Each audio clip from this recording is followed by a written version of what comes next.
কুয়ো খুঁড়তে গিয়ে মাটি চাপা পড়ে মৃত্যু হলো এক শ্রমিকের। মৃতের নাম টুটুল সর্দার, বয়স ৩৫। তার বাড়ি বাবুরডাঙ্গা গ্রামে। স্থানীয় সূত্রে জানা গেছে, হুগলির বলাগড়ের গুপ্তিপাড়ার বৈদিকপাড়া গ্রামে জলদ গোস্বামীর বাড়িতে কুয়ো খুঁড়ছিলেন কয়েকজন শ্রমিক। একজন শ্রমিক কুয়োর গর্তে নেমে মাটি তুলছিলেন।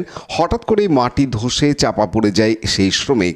মাটি সরিয়ে ওপরে উঠতে পারেনি ওই শ্রমিক। কিছুক্ষণ পর তাকে উদ্ধার করে কালনা হাসপাতালে নিয়ে যাওয়া হয়। সেখানে তাকে মৃত ঘোষণা করে চিকিৎসক। ঘটনায় শ্রমিকের গ্রামে শোকের ছায়া নেমে আসে। কুয়োর পাশে কুয়ো কাটা হয়েছে। বাড়ির লোক বলেছিল যে তোরা অসুবিধা হলে পরে তোরা কাটবি না, আমরা তো এসব ব্যাপারে কিছু বুঝি না, তা তোদের যদি অসুবিধা হয় তোরা এখানে কাটবি না। দিয়ে একটুখানি ৫-৬ ফুট খোটার পরে বলছে যে দাদা জল লিক করছে। বলছে যদি জল লিক করে তাহলে করিস না, দিয়ে তাহলে পাশে ওইখানে কর। দিয়ে আমাদের বাড়ির বললো, দিয়ে বলার পর বলছে না হয়ে যাবে, না হয়ে যাবে। দিয়ে পুরোটাই খোটা হয়ে গেছে, একটুখানি বাকি আছে।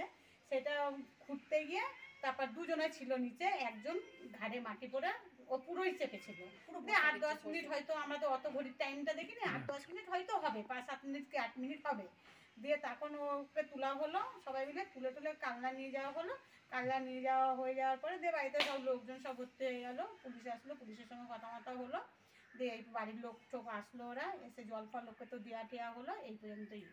আচ্ছা, এখানে কুয়োর কাজ চলছিল। এখানে আপনারা কি ভাড়াটিয়া না? না, আমরা কাজ করি। এ রান্না করে আর আমি বাবা মাকে দেখাশোনা করি। বাবা মা দুজনে বেড রেস্ট, ও আমরা দেখাশোনা করি। আচ্ছা আচ্ছা। এটা গ্রাম হচ্ছে গুপ্তিপাড়া বাবুরডাঙ্গা।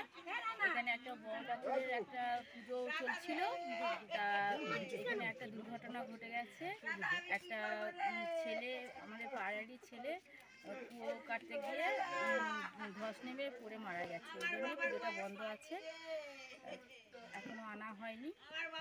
আচ্ছা, আপনার নাম? আমার নাম অপর্ণা মণ্ডল।